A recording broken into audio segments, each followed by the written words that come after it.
عالمي عالمي عالمي إلهي إلهي إلهي طب النبوي طب النبوي.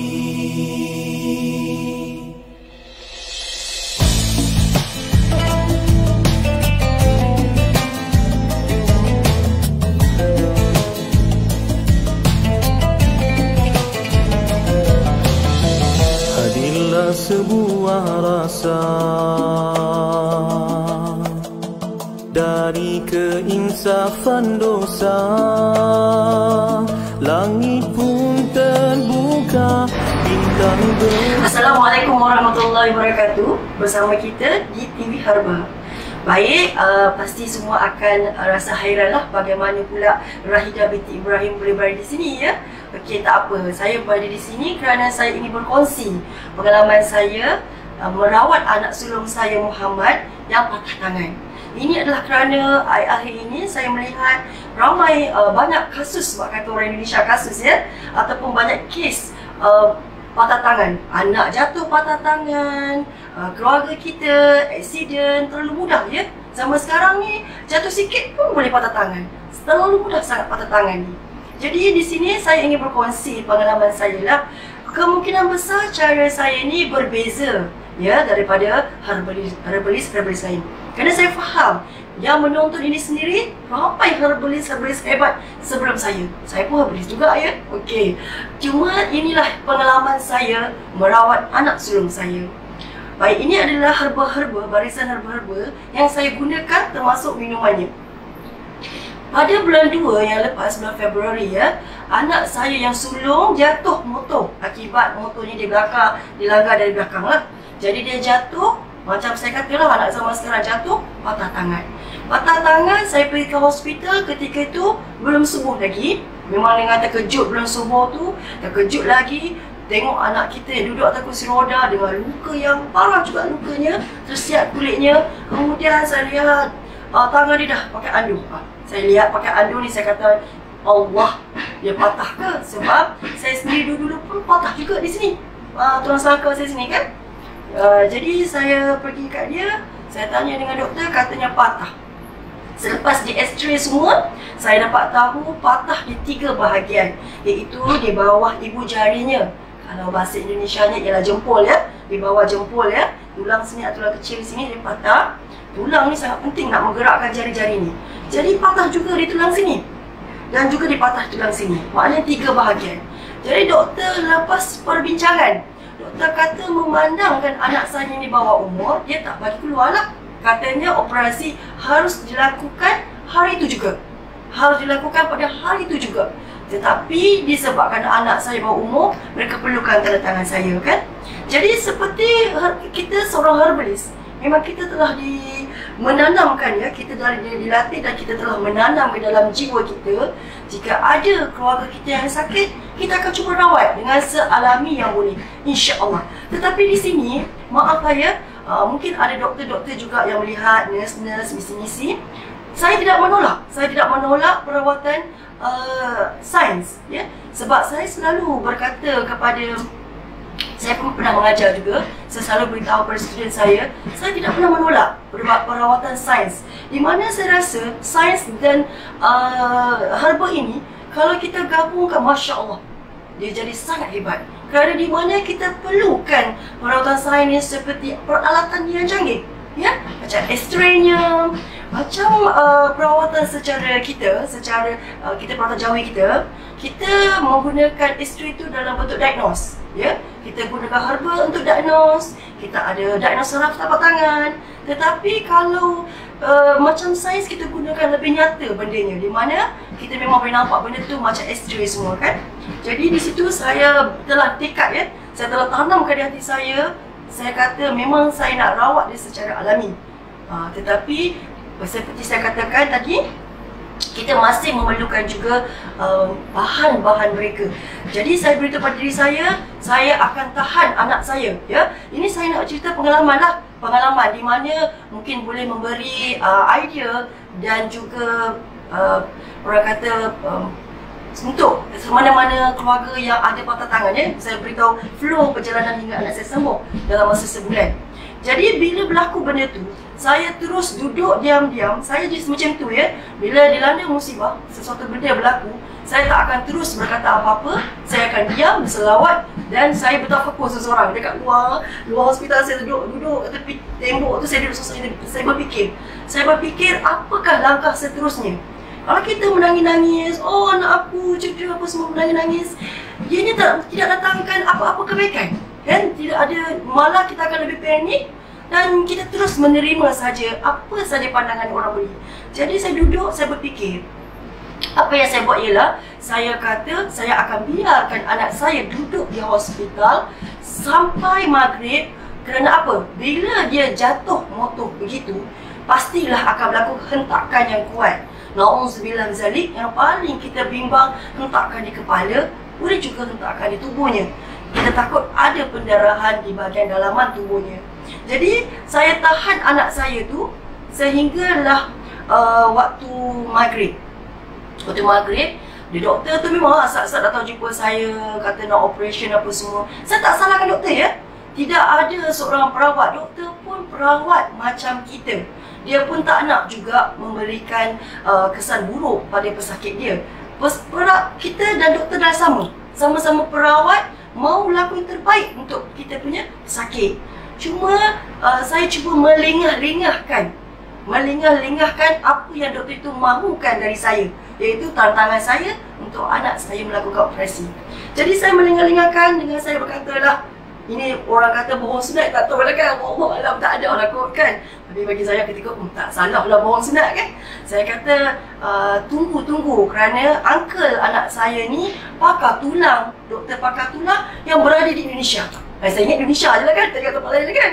Jadi saya kata bapa saudara dia, uncle dia kata tunggu, dia tengah meeting, dia akan berikan apa yang nak dibuat selepas ini. Jadi dalam proses lengah-lengah itu, niat saya nak tengok bila dia minum atau makan muntah tak. Okey, di sini para herbalis kena ingat ya, perawat ataupun kalau orang tu bukan perawat lah, ada juga nenek-nenek dalam ni yang menonton, ada juga ibu-ibu yang nak merawat anak yang bukan seorang herbalis, bukan seorang perawat. Bila ada anak kita, walaupun baby ke apa ke, jatuh dari tempat tinggi, apa yang kita perlu buat ialah kita urut belakang dia, bagi dia cool dulu. Kita bagi dia tenang. Kita bebel bila anak kita jatuh. Aku dah kata dah, jangan panjat. Jangan ya. Budak tu terkejut. Macam anak saya. Saya ketika tu bersama salah seorang staff tu lagi jugalah kan. Dia pun terkejut lah, saya tak marah-marah kan. Sebab dia terkejut. Kalau kita marah-marah, orang terkejut kan. Jadi saya pergi kat dia, saya kata tak apa. Kita tenang-tenangkan dia. Apa yang saya buat ialah saya beri dia makan dan minum. Selepas seketika, bila dia dah bertenang, dia pun dah hilang kejut dia, saya tengok aja. Bila sejak kala dia minum, dia makan, saya lihat reaksi dia. Adakah dia akan muntah? Jadi kalau ibu-ibu ni, anak jatuh dari katil ke, anak jatuh dari tempat tinggi kursi ke, tunggu sebentar, bila anak dah tenang, beri dia minum. Lihat, kalau lepas minum dia muntah, jangan teragak-agak, bawa segera ke hospital untuk di X-ray ya, untuk scan. Takut ada pendarahan di dalam. Jadi ketika itu saya lihat sampai ke petang, alhamdulillah anak saya tak ada, dia makan. Saya pun terkejut lah kan, dia makan habis, minum air pun habis. Saya kata alhamdulillah, doktor pun dah bawa scan perut, tekan-tekan perut semua clear. Dah scan di bahagian kepala, X-ray tulang, kecuali ada 3 bahagian yang patah. Jadi alhamdulillah rabbil alamin, anak saya patah di tangan sebelah kiri. Allah masih membantu dia kan, sebab dia menggunakan tangan kanan. Jadi apa yang saya buat ialah saya bertemu anak saya. Saya slow talk sebab kita tak boleh buat keputusan untuk pesakit. Kita kena tanya pesakit, kerana penyembuhan itu juga dengan izin Allah, dengan keyakinan pesakit. Kalau pesakit tak yakin, kita paksa dia, susah juga, kerana kesembuhan itu dengan izin Allah, dengan daripada akal fikiran dia sendiri, keyakinan dia. Apa yang kita fikirkan, itulah yang Allah akan berikan. Jadi saya duduk depan anak saya slow talk dengan anak saya. Apakah yang dia mahu? Saya beritahu keberangkalian, kalau kita buat begini, jadi begitu. Kalau kita buat begitu, akan jadi begini. Maknanya ada baik dan buruk. Kalau Allah izinkan, baik. Kalau Allah tak izinkan, mungkin dari buruk akan jadi baik, baik jadi buruk, macam tu. Jadi saya kata dengan dia, bagaimana? Dia kata, Umi, abang ni belajar multimedia, akan banyak menyentuh barang-barang elektronik. Kalau masuk besi, ianya akan menjejaskan prestasi kerja abang nanti. Akan jadi kebas apa semua kan, sebab sudah berlaku kepada kawan dia. Jadi saya kata, macam mana kita balik, kita rawat sendiri? Ya, dia nak saya merawatnya. Alhamdulillah, saya gunakan, adalah tuntut sikit dengan doktor-doktor tu, saya bawa pulang. Pendek cerita, kita bawa pulang. Sesampai di rumah, saya terus telefon kawan saya yang juga seorang doktor, juga seorang nurse. Dia tak tahu ya, dia tak tahu anak saya tu patah tulang. Saya bertanya dari sudut pengetahuan saja. Saya kata, kalau seorang pesakit tu, dia patah tulang, apakah yang akan berlaku di sepanjang proses penyembuhan tu? Jadi katanya, kalau patah tulang ni, kita kena pastikan dia tak demam. Dan kita pastikan tidak berlaku pembekakan. Tak kiralah pembekakan di bahagian patahnya ke, di bahagian lukanya ke, kerana bila dah bengkak tu maknanya dah jadi peradangan. Bila dah berlaku peradangan, dia demam, itu dah ada jangkitan virus. Bila dah kena jangkitan virus, jangkitan kuman, memang sedikit susah lah. Katanya, cuba elakkan benda tu berlaku. Kalau berlaku benda tu berlaku. Jadi saya terus terfikir, saya duduk diam-diam. Kalau begitu, apa yang kita perlukan ialah herba yang bersifat alami, antibiotik alami. Di situ saya nampak dua benda ni lah, ya. Dan kita memang sangat tahu ianya adalah perawatan untuk demam dijangkiti virus kan. Dia ni adalah antibiotik yang bersifat alami, ya, bersifat alami. Jadi bila dia pulang-pulang tu, saya tak terus berikan dia herba macam-macam sebab dia masih lagi terkejut. Ini adalah buah fikiran saya ya. Cara saya merawat. Jadi herbalis lain, mereka ada cara mereka sendiri. Jadi kalau kita jangan kata orang itu salah ke, orang ini betul ke, tak ya. Ini mengikut pengalaman saya sebagai seorang herbalis yang pernah buka pusat perawatan ya. Selalunya saya akan mulakan dengan dos yang tidak berat. Kerana pertama kita lihat adakah orang itu seorang pemakan herba. Kalau dia bukan seorang pemakan herba, kita tak boleh terus terkejar dengan herba yang berat. Ya, apa yang saya berikan pada peringkat awal ialah benda untuk mengelakkan dia demam dan untuk mengelakkan berlaku pembekakan. Itu ialah SC2 dan EP. Saya tambahkan juga dengan anti-rat. Oh, di sini tak ada anti-rat ya. Saya ni anti-rat. Anti-rat ni bukan sahaja dia untuk melawan bakteria, dia juga sebenarnya ya untuk saya boleh katakan dia adalah bersifat macam mana saya nak kata, dia boleh dia bersifat alami dalam bentuk painkiller kan, painkiller. Dan dia juga untuk tulang. Yang ramai orang tak tahu sebenarnya anti-rat ni bagus untuk tulang dan juga untuk saraf.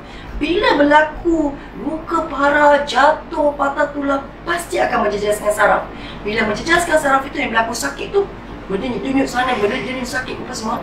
Jadi saya berikan anti-rat.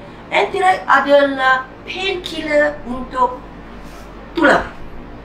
Untuk tulang ya. Okey, di sini kita boleh lihat dalam HPA ataupun HPA dalam bahasa Indonesia, kita ada beberapa herba yang bersifat painkiller alami mengikut sakit ya, mengikut sakit. Contohnya, kalau untuk saraf, dulu saya bila saya buat perawatan akupuntur, akupuncture untuk saraf, saya akan berikan pesakit tu mengkudu kerana ianya adalah painkiller untuk saraf ya. Jadi kalau untuk tulang pula, painkiller untuk tulang adalah anti-rat. Jadi kita perlu berikan dia anti-rat. Bila dia pulang-pulang, saya berikan dia, saya goncangkan 3 biji SC2 ni. Saya goncangkan dalam saya pakai botol ni juga ni. Betul, memang pakai botol ni. Saya keluarkan sedikit, saya buka kapsul SC2. Saya masukkan isinya dalam ni 3 biji dan saya goncang. Saya goncang sebanyak yang boleh, 300 kali pun boleh. Ataupun Tuan Haji pernah jual mak yang kita tekan zing, dia boleh pusing kan, itu pun boleh juga. ataupun blender pun boleh. Cuma saya tak berapa galakkan blender kerana putaran tu dia besi dan dia tajam. Kerana hentakan yang tajam tu akan memusnahkan bahan aktif tu juga. Ya, kalau boleh hentakan tu bukan pisau. Kalau blender ni dia pisau. Jadi saya tak apa galakkan blender. Kalau dapat yang kita selalu buat yang tu aja ada jual dulu, tekan untuk buat kopi kan, bagi dia mix tu yang terbaik. Tu yang terbaik. Atau kita goncang tangan 300 kali. Saya berikan dia minum itu pagi, tengah hari dan malam. Itu antibiotik dia. Ingat ya, SJ2 sebagai herbal antibiotik. Ingat, apa saja berkaitan dengan luka, apa yang berkaitan dengan demam, kita kena berikan SJ2. Ada orang kata dah beri antiret tak perlu berikan SJ2. Tak, bukan begitu. Walaupun masalah kulit, kalau orang masalah kulit kita berikan antiret, ya betul. Tapi ini pandangan saya tak, pandangan saya sebagai penulis ya. Memang betul. Tetapi kita tetap kena berikan satu herba yang bersifat antibiotik. Apakah antibiotik itu? Untuk meningkatkan kembali imuniti tubuh dia, untuk mengaktifkan tentera-tentera di dalam tubuh dia. Antibiotik itu akan membuatkan balik tentera-tentera baik dalam tubuh. Dalam tubuh kita kan ada tentera-tentera baik, tapi disebabkan faktor pollution, pencemaran dalam kehidupan persekitaran kita, jadi tentera-tentera dalam tubuh kita yang baik tu dia dah lemah. Ada yang mati, ada yang lemah. Jadi disebabkan itulah kita susah nak cover balik penyakit. Kesembuhan itu lambat dengan izin Allah. Apa yang kita kena buat ialah berikan satu benda untuk membuatkan kembali tentera di dalam tubuh pesakit itu. SC2 ataupun EP, nombor pagi spray. Ya, dua ni. Okey. Sekarang ni, apa yang saya buat, orang kata, kalau dah beli SC2, tak payahlah berikan nombor pagi spray. Tak. Saya berikan dua-dua. Di mana saya berikan SC2 dah 3 kali sehari, 3 kali 3 yang digoncang. EP pula saya berikan setiap waktu solat. Maknanya setiap kali azan saya suruh dia spray dalam mulut dia 3 kali. 3 kali. Ya. Okey, ini adalah dalam bentuk tindakan. Kemudian saya berikan juga minyak bubut. Minyak bubut tu saya sapu dekat luka-luka dia. Ya. Saya sapu dekat luka kaki tangan, memang sakit. Kita janganlah sapu macam tu. Ambil kapas, letak dekat kapas, kita tekak-tekak macam tu. Ataupun kita ambil minyak bubuk ni, kita biar dia menitis dekat luka, kemudian baru kita ambil kapas, kita tekan-tekan. Gunakan kapas yang bersih setiap kali membersihkan luka, kerana perlu benda yang bersih. Kebersihan, higienik tu perlu ketika merawat luka, ya. InsyaAllah kita punya minyak bubuk sendiri pun bersifat antiseptik, ya. Dia bersifat antiseptik yang boleh mempercepatkan luka, proses penyembuhan luka. Baik, selepas itu hari pertama saya berikan SJ2, saya berikan anti-rat. Anti-rat pun saya buat begitu, 2 biji pagi, 2 biji malam. Saya buka, saya bancuh dalam air, saya suruh dia minum. Bancuh, kita kacau lawan jam, ya. Lawan jam, selawat sikit, kemudian kita beri dia minum pagi dan malam. Cukup dah. Jadi bila sampai-sampai saya hanya berikan itu saja. Hari kedua baru saya berikan herba. SJ2 EP sama. Anti-rat pun masih cara yang sama, iaitu pagi dan malam. Cuma saya tambahkan. Kalau luka tadi saya letakkan minyak bubut, saya tambahkan dengan minyak gurun pula. Di mana minyak gurun tu saya tuang aja sebab dia sakit. Tengah sakit kan? Tengah sakit tak boleh diurut. Tak boleh diurut. Jadi saya tuang pelan-pelan, tuang. Saya ambil kapas, saya tekak macam tu. Lumurkan sebanyak yang boleh di kawasan itu. Sebaiknya kalau luka janganlah pergi rendam air panas. Jangan direndam air panas. Luka tu dah sakit, berdenyut, pergi rendam air panas, tuang minyak panas. Sakit tu jangan, ya. Jadi kalau ini boleh, minyak gurun ni kita ambil gelas, tuang air panas. Bukanlah, pernahlah satu pesan saya kata, dia kata, "Kak, macam mana tu kita nak bagi minyak tu panas? Kita tuang macam tu." Oh, bukan. Kita letak dah air panas menggelogak tu dalam gelas. Kemudian kita masukkan botol ni. Botol ni kita masukkan, kita biar dia rendam sekejap. Kita tuang sikit dekat tangan kita, agak-agak dia panas-panas yang kita boleh tahan. Kita tuangkanlah. Kenapa harus kita hangatkan dia? Supaya dia lebih cepat menyerap ke dalam, menyerap ke tulang lebih cepat, ya. Jadi saya pun buatlah, saya buat sapu semua. Kemudian saya dah mula. Hari kedua saya dah mula memberikan herba. Di mana saya berikan juga herba. Yang ini memang dah confirm, ya. Yang ini saya berikan HGH2. Baru-baru ni saya lihat, ya, ada budak patah datang jumpa Tuan Haji. Katanya anak cucunya ke anak ke patah dibawa. Tuan Haji hanya berikan ni je, HGH2, ya. Tapi hari tu saya berikan banyak kerana ada patahnya memang berat lah, kan. Patahnya memang berat dan kemudian luka yang banyak. Saya mohon anak saya Muhammad spray 3 kali sehari, pagi, tengah hari dan malam, ketika perut kosong.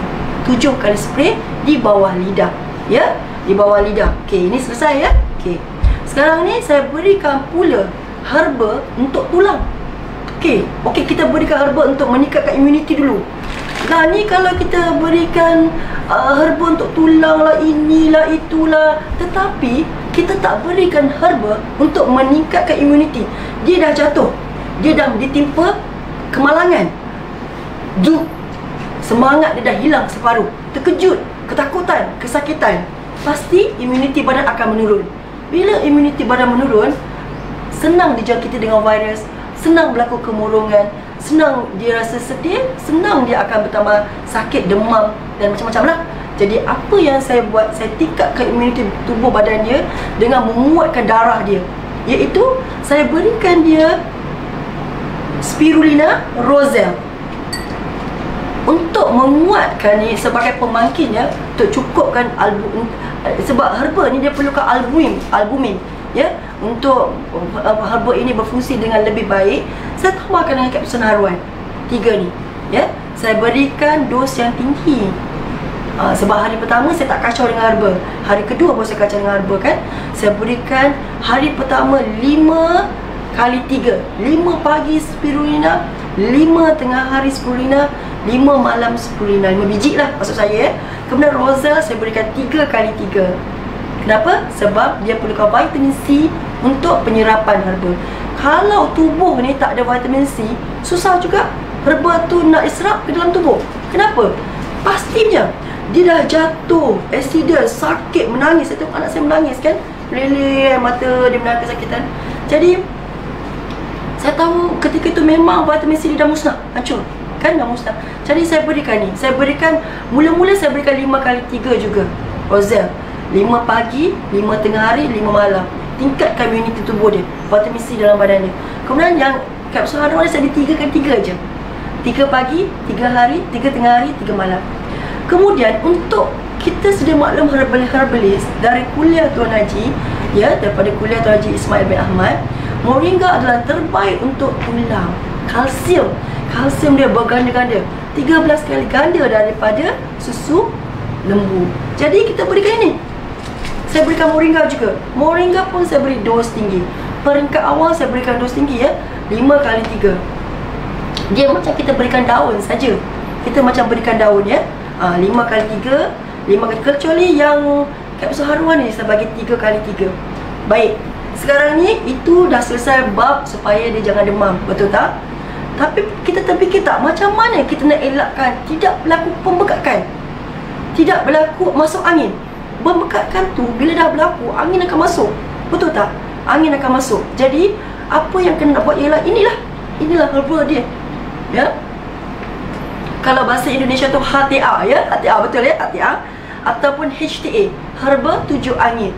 Herba 7 angin ni satu ialah, bagi saya dia adalah herba magic, di mana semua jenis penyakit pun boleh ambil herba ni sebab dia sangat bagus.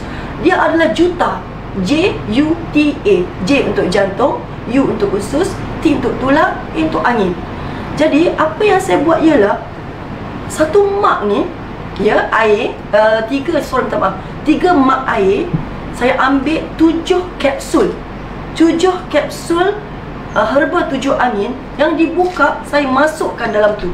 Jadi saya ambil periuk kecil, saya ambil air ni 1, 2, 3. Maknanya 3 mak air ni masukkan 7 kapsul, 7 biji kapsul herba 7 angin. Saya rebus dengan api yang sederhana.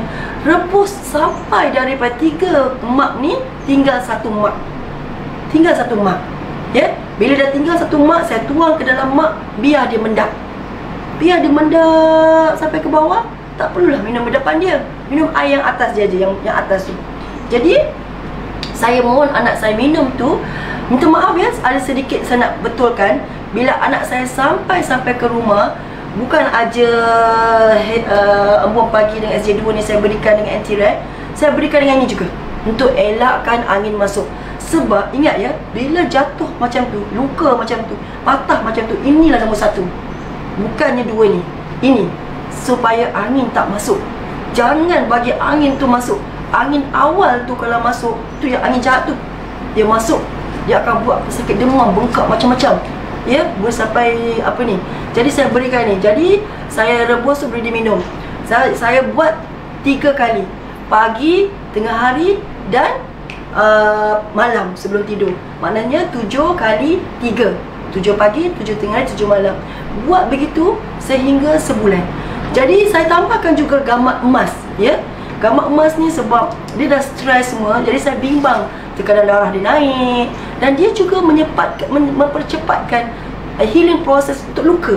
Ini memang saya fokuskan ke luka lah, ya, gamat ni. Jadi memang betul, anak saya tu, doktor kata, ini doktor kata lah kan, janganlah marah-marah doktor-doktor no. Janganlah marah-marah, jadi saya sebutlah doktor kata kat saya. Dia kata kalau anak saya ni tak dioperasi segera, tangan dia akan mengecut sebelah, kemungkinan, keberangkalian dia, ataupun jari dia tak boleh gerak, ya, atau tangan dia sendiri pun tak bebas bergerak. Jadi saya kata na'udzubillah min zalik, saya cuba rawat dengan izin Allah, saya yakin pada Allah, saya buat. Alhamdulillah, dengan herba-herba ni semua 2 minggu tiba-tiba dia kata, saya tengok luka-luka dia dah baik. Dalam masa 2 minggu, jari-jari dia dah boleh bergerak. Dia panggil saya, Umi, Umi, Umi. Wah, saya berlari lah. Anak kita kan sakit kan. Dia cakap, Umi, Umi, Umi. Saya pun berlari. Saya kata, kenapa? Kenapa? Katanya jari dia dah boleh bergerak 2 minggu. Seminggu lebih, nak dekat 2 minggu dah boleh bergerak. Alhamdulillah, saya kata, saya buat sujud syukur, ya. Sebab anak lah, katakan kan, pesakit tu anak kan, dah boleh gerak. Jadi yang paling mengejutkan saya tu, penyembuhan itu berlaku dalam masa sebulan. Dengan izin Allah, masa tu dah nak dekat-dekat sebulan. Selalu bila dia mandi, 2 minggu dia dah minta mandi. Bila dia mandi, dia akan buka. Dia akan tanggal, ya, simin tu dia akan buka. Sekarang ni kalau simin kita boleh buka-buka, boleh tarik keluar. Dia tarik keluar, dia mandi. Tapi lepas mandi, lap, letak minyak, dia sarung balik, kemudian dia pakai balik. Hampir nak sebulan, dia tak pakai lagi dah. Saya terkejut. Saya kata, kenapa tak pakai ni? Dia kata, dah boleh. Dia buat macam ni.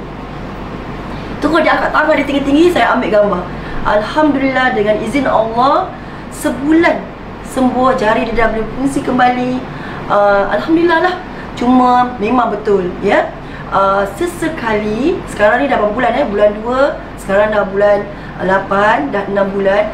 Dia kata sesekali ada juga, dia kata rasa macam kebas macam itu. Bila macam tu, saya akan berikan segera anti-rat herba 7 angin. Saya goncang. Jadi anak saya, minuman dia ketika tu, saya tak berikan dia minuman yang biasa-biasa, teh ke apa ke tak. Pagi saya berikan dia, waktu solat subuh tu, saya suruh minum kopi Radix supaya dia segar. Ianya juga ada tongkat angin untuk tulang. Saya berikan dia Radi IQ, ianya juga bagus untuk tulang, juga untuk minda, ya, untuk minda supaya dia cool, dia bertenang. Tapi memang betul lah, saya nampak anak saya tenang. Dia tak ada menangis, tak ada apa, tak ada mengeluh. Dia tenang-tenang, relax. Saya rasa macam saya pula yang patah tulang. Sebab kita yang jadi macam nervous, bangun pagi terus tengok dia okey ke tak okey, kita tanya. Sampai dia kata, Umi cool lah, Umi relax lah Umi, abang okey lah, dia kata. Kita pula macam nak kena makan herba tenang-tenang tu kan. Jadi, dan saya berikan dia collagen. Ingat tau, kalau ada patah tulang ni, apa je patah, jangan tinggalkan collagen. Saya beri collagen ni tak salah saya 2 kali sehari. Malam sebelum tidur, ya, malam sebelum tidur saya berikan, tengah hari pun saya berikan. Sebab yang ini saya berikan satu seceh je. Petang kadang-kadang saya berikan juga kopi, ya. Yang ini saya berikan 2 kali. Memang saya berikan 2 kali. Jadi insya-Allah, saya rasa saya dah sebut semua herba-herba ni, saya dah sebutlah kan. Dan pantang, ya, pantang. buat sementara waktu, elakkan dia makan apa sahaja tumbuhan. Ini saya ya, cara saya, tumbuhan yang menjalar, buah-buahan yang menjalar, ya. Dan jangan berikan dia makan ikan yang banyak tulang, bisa nanti dia nyunyut. Jadi memang saya jaga pantang. Saya memang kalau merawat pesakit, saya akan jaga buat pantang, ya. Kalau nak bagi ayam, kami memang tak makan ayam suntik kan, saya berikan ayam organik. Jadi itulah yang saya nak beritahu. Kalau boleh pesakit jangan perut kosong, jangan bagi angin masuk. Apa yang saya nak cakap, bila kita merawat seorang pesakit, kita lihat ya apakah herba yang mula-mula kita kena berikan. Contohnya kalau patah tulang, luka, okey, bila patah tulang pastikan angin tak masuk. Kita pastikan jangan ada angin tak masuk, jangan ada pembekakan, pastikan tak demam. Kalau kita ada cek, bukan sekarang ni kan COVID, kena ada termometer tu yang cek temperature tu kan. Cek, jangan bagi dia demam. Saya masa tu pakai tangan lah, tangan ibu kan. Demam tak? Tak. Kita kena selalu berkomunikasi dengan pesakit. Apa dia rasa hari ini? Ada rasa demam tak? Mimpi? Mimpi saya nak cakap. Pesakit ni kita kena tanya, dia ada mimpi-mimpi tak? Sebab pesakit yang mimpi buruk, katalah malam tu saya kata, malam tadi mimpi tak ada. Mimpi apa? Mimpi buruk ke mimpi baik? Mimpi baik. Mimpi berjalan pun okey, bagus. Tapi kalau dia kata mimpi buruk, mimpi dia berlari, dia kejar orang lah, mimpi ini, mimpi itu, maknanya pesakit itu sedang peradangan. Tubuh dia panas.